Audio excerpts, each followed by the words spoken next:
Welcome to the SmartCell Insight, or SCI, demonstration series for Release 3.6. In this demonstration, I will show you the interface functionality and capabilities of the Airtime Utilization Report. I will cover the information displayed, as well as how the output can be filtered to display specific information, including but not limited to data from certain controllers or certain access points, or only for a certain period of time. So let's get started. We'll start by logging into the SmartCell Insight Management Interface. We use the login name of admin. I'll throw in my password here, and that'll bring us into the overview pane. This is the first one that shows up when you log into the system. This looks at all things known to SCI, so all controllers, all access points, everything that it is currently responsible for monitoring and tracking and collecting data for. It will default to the today's date and the data for the previous day and today. So that'll be the default that'll come in. You can see that up here. But what we are interested in looking at today is the Airtime Utilization Report. So we can find that over here on the left-hand side with all of our tabs over here for the different reports.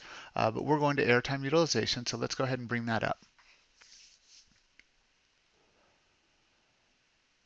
So the Airtime Utilization Report by default is looking at all APs and all radios, so basically all of the access points known to SCI and all of the radios that are operating in the 2.4 gigahertz range and the 5 gigahertz range. Again, the dates that we're looking for are these dates up here. It's today and the day before, so this will be the default. We can change those dates and look at particular ranges. So we can do that here by selecting perhaps we want to get this whole month so far. We can start on the 1st and on the 27th, and we can apply that. And now the data that's shown here will be data for all of the access points and all of the radios within that date range. Like I said, by default, we're looking at all access points and all radios, but we can change that by selecting this box up here. So if we click down here, we can see all of the systems that are known to the SCI. Systems are basically clusters. And then looking under the system or cluster name, you have the controller name. If there are domains, domains will be listed there. Within the domains, you may have zones. And within zones, you might have an AP group. So right here we have a default AP group that has a couple APs in it. If we select just the group, we get all of the APs in that group. If we select the entire controller, we get all the APs. Now this one doesn't represent that very well, so I'm going to grab another one for us real quick, and we'll look over here. And within this particular system, we have a controller with different zones configured, and each of these zones has a few APs in it. So you see the number increasing here as we go.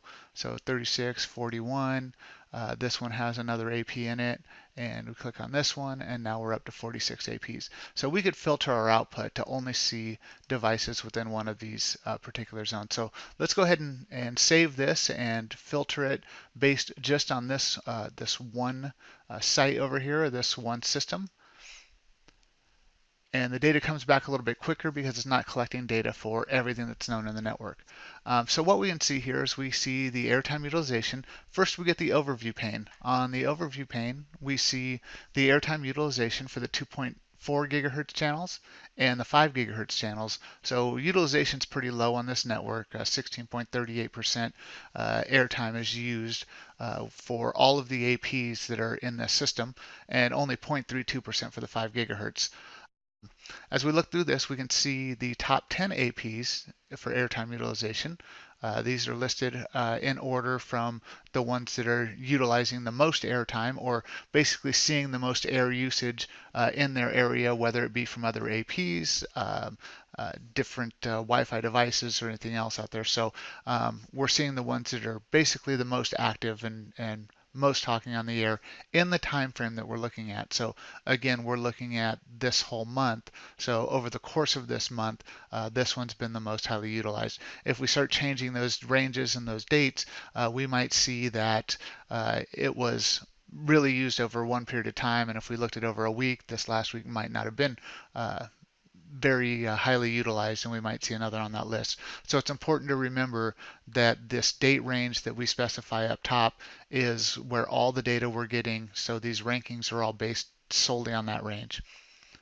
So as we scroll down through this, we can see top APs by airtime utilization for the 2.4 gigahertz range. So we see the top 10.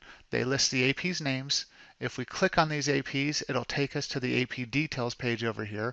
I'm not going to go ahead and click through to get there. We cover the AP details tab and the information that's in it in another presentation and demonstration. So we'll just know that these links over here will take you to the AP details tab for this access point and give you all the details of everything it's doing. We get the AP's IP address, we get the controller that it's connected to, and we can see the airtime utilization for this access point over this period of time. That's further broken down by receive airtime, transmit airtime, and the number of times that the air has been too busy to transmit on this particular 2.4 gigahertz frequency. So it sorts by the top 10 APs. We can change that to the top 20 or top 50. If we do the top 20, it'll resort this list, and they'll be broken up by pages of 10. So we click the next page, and there's 11 through 20. We can click the gear icon over here, and we can add more data to this table. So we could add the number of clients, which let's go ahead and add that and take a look there.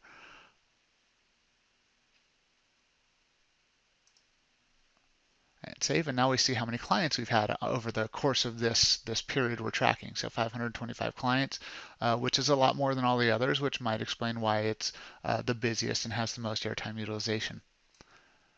As we scroll down, we see the top APs by airtime utilization for the 5 gigahertz range. This is basically the same data, but for the 5 gigahertz range of operation. Again, we're sorting the APs by the highest utilization, and they're listed here. These will click through to the AP details tab. We get the IP address, the controller name, and the same information for airtime utilization, and that broken down in transmit and receive airtime and busy time. So you can see from here the 5 gigahertz range on this particular system is not very highly utilized. So we scroll down here again, and we can see some airtime utilization trends. We see both for the 2.4 gigahertz and the 5 gigahertz ranges.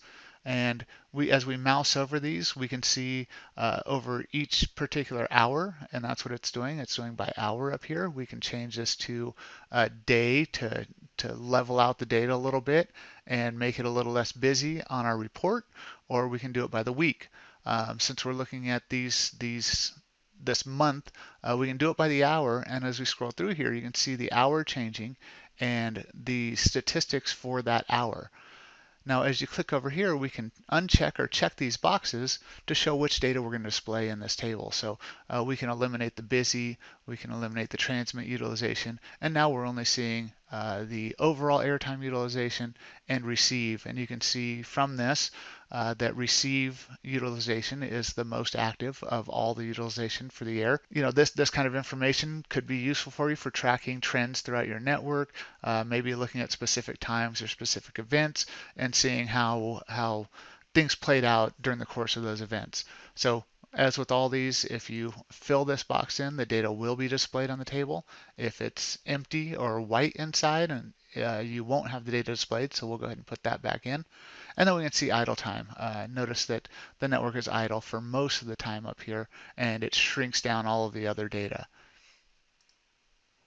Now the same is true for the 5 gigahertz. All of the same information is listed here. You can use the same click boxes to filter out the data.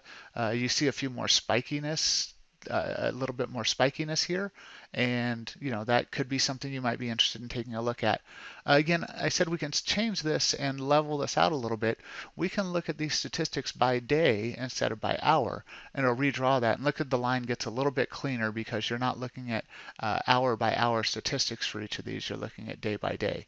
So makes it a little cleaner. If you're looking over a longer period of time, you're going to want a longer delta between each of the plot points on this thing. So that's something that's open and available to you.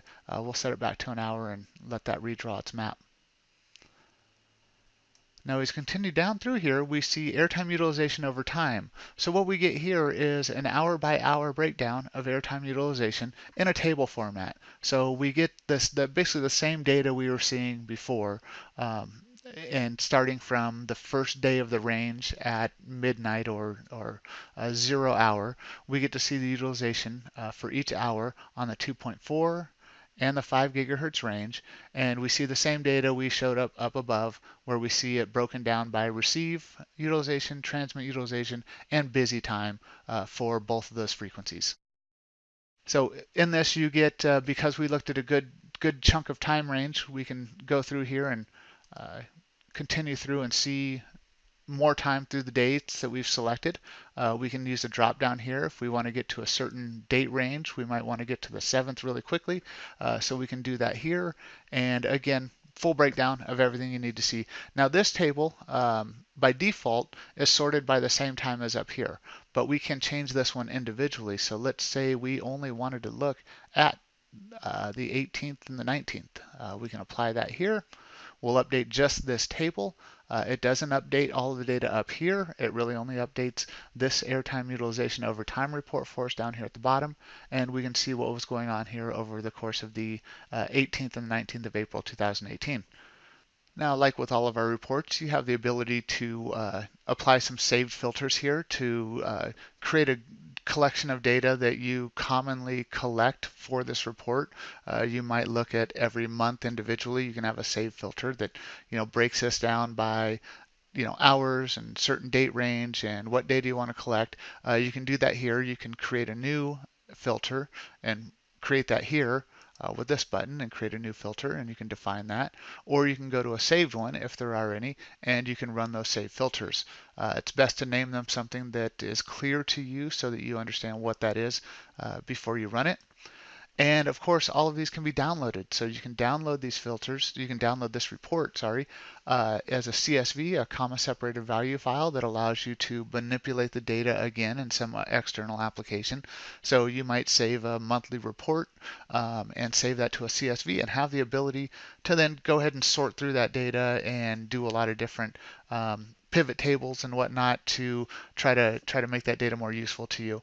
And you can also do a PDF report that looks a lot like what you're seeing on the screen here. So you get tables indicating all these values over the course of the time that you're looking at on the screen here. And that's an important thing to note. All of these reports that you download are going to report exactly what's on the screen here. So if you have sorted on a date range, your report is going to cover that date range. If we change the date range here to cover say just the last half of the month, and we let that refresh and we run download, we're going to download this report for this date range that we're looking at on the screen. So it won't dump all of the data or all the information. It's basically what you're seeing here is what will come out in that report. And then we also have the scheduler over here. So we can schedule reports to run. And if we do this, we hit a new schedule, we can name the schedule. We can select what format we want to put that out in. That's PDF or CSV.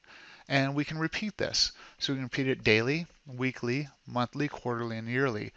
Just to note, for the quarterly and yearly, these are fixed times of what this is going to do. So if you do the quarterly report, they're going to be fixed from January 1 at 0 hour to March 31st right up to midnight, and that's the quarter that's defined there. The next one would start on April 1st and run to the end of June, and so those are fixed times. And yearly starts on January 1 at 0 hour and ends on December 31st at just before midnight. So those reports you can't really manipulate to have that year range be whatever start and end dates you'd like. And then you can set up some recipients, and that's the whole point of this one, is to send emails out with these reports to people. You can put in multiple email addresses by separating with a comma, and those reports will run, and when they're completed and generated, they'll email those out to those recipients. And they'll be saved over here so that in the future, when you want to repeat running this particular report, you can click on that and send it out again.